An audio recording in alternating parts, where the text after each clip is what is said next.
দিনহাটায় police প্রশাসনের বিরুদ্ধে দলীয় কর্মীদের মিথ্যা মামলায় ফাঁসানোর অভিযোগ তুলে থানা ঘেরাওয়ের পর কি বললেন তৃণমূল ও বিজেপি নেতৃত্ব। কোচবিহার থেকে সুমন মণ্ডলের রিপোর্ট, বিগ নিউজ বাংলা। বিজেপির কর্মসূচি বলতে তো ওই দিনহাটায় ভোট চলে এসছে, কীভাবে অশান্তি পাকানো যায় সেই চেষ্টা দেখলাম আমরা। জোনা 50 হয়তো লোক ছিল, সবার হাতে মোটা কাঁচা বাঁশ হাতে ডান্ডা নিয়ে যাচ্ছিল, ভাবছিল দিনহাটায় আবার একটা অশান্তি করবে। আমরা তৃণমূল কংগ্রেস এবং দিনহাটার মানুষ প্রত্যেকেই সংঘবদ্ধ এবং ওদের প্ররোচনায় কেউ আর পা দেবে না এবং দিনহাটায় কোনো রকম অশান্তি আমরা করতে দেব না। যদি কেউ কোনো রকম অশান্তি করতে যায় তার ফল কিন্তু তাদের ভুগতে হবে। অজয় রায়ের কথার উত্তর দেয়, অজয় রায় কোথায় মন্ত্রী? অজয় রায় তো নিজেই বাড়ির থেকে বেরোতে পারে না।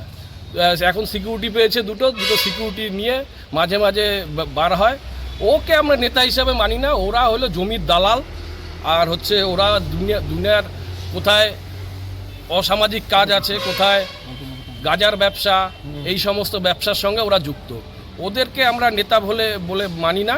এবং বিজেপির নেতা মানেই তারা হচ্ছে দুনিয়ার আনসোশাল এবং হচ্ছে যত 2 নম্বরই কাজ আছে সব বিজেপি নেতারাই হলো সেই সমস্ত দিকে এক্সপার্ট। এটা বলেছে, এটা তো ওদের মন গড়া কথা। মন্ত্রী উদয়ন গুহর কথায় কেন পুলিশ চলবে? পুলিশের মতো চলবে, কারণ পুলিশ তার স্বাধীন।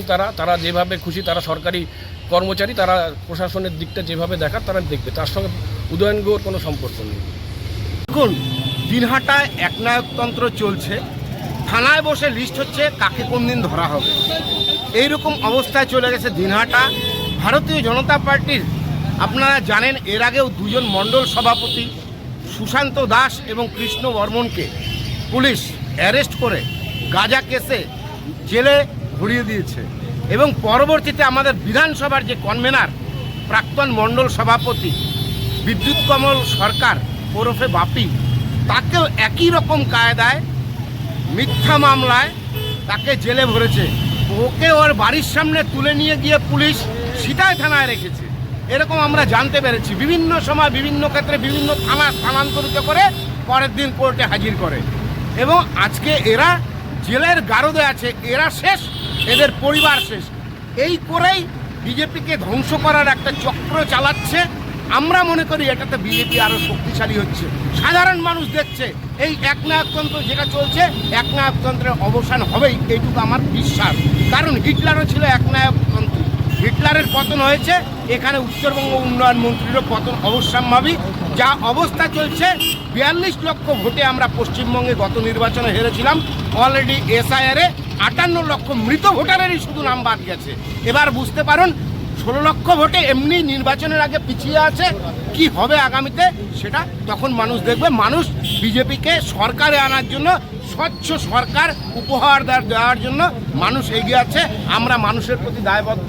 জনগণের রায় আমরা মাথা পেতে নেব এবং জনগণের রায়ে আগামীতে আমরা সরকার গঠন করব।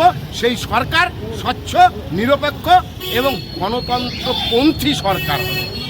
বিবর্তী যত করবে তত বিজেপি ভোট পারবে, ওরা করতে থাকুক।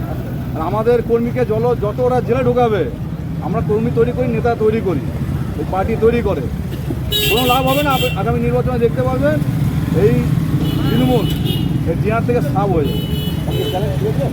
একদম চ্যালেঞ্জ করে বলছি, একদম ক্ষমতা থাকলে জিতিয়ে দেখা তৃণমূল দিনহাটা বিধানসভা। আজকের প্রোগ্রাম নিয়ে কি বলবেন? দেখুন, আমাদের মূলত আজকে পুলিশের বিরুদ্ধে কিছু আমাদের অভিযোগ ছিল।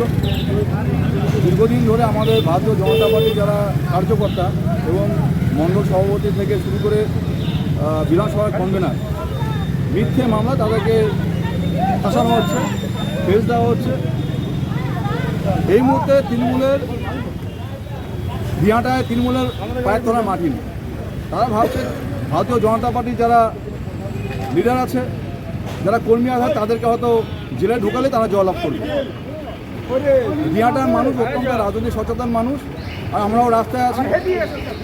আগামী দিনে এই লড়াই আমাদের জারি থাকবে। যদি এরপরে আরও মিথ্যা মামলা যায় কোনো সময় পুলিশ প্রশাসন, এর থেকে বৃহত্তর আন্দোলন দিনহাটার বুকে হবে। আর দিনহাটায় পুলিশ প্রশাসন ছাড়া তৃণমূলের কিচ্ছু নেই। এই সামনে যে বিধানসভা নির্বাচন, তৃণমূলের যদি ক্ষমতা থাকে তারা দিনহাটার সিট জিতে যায়।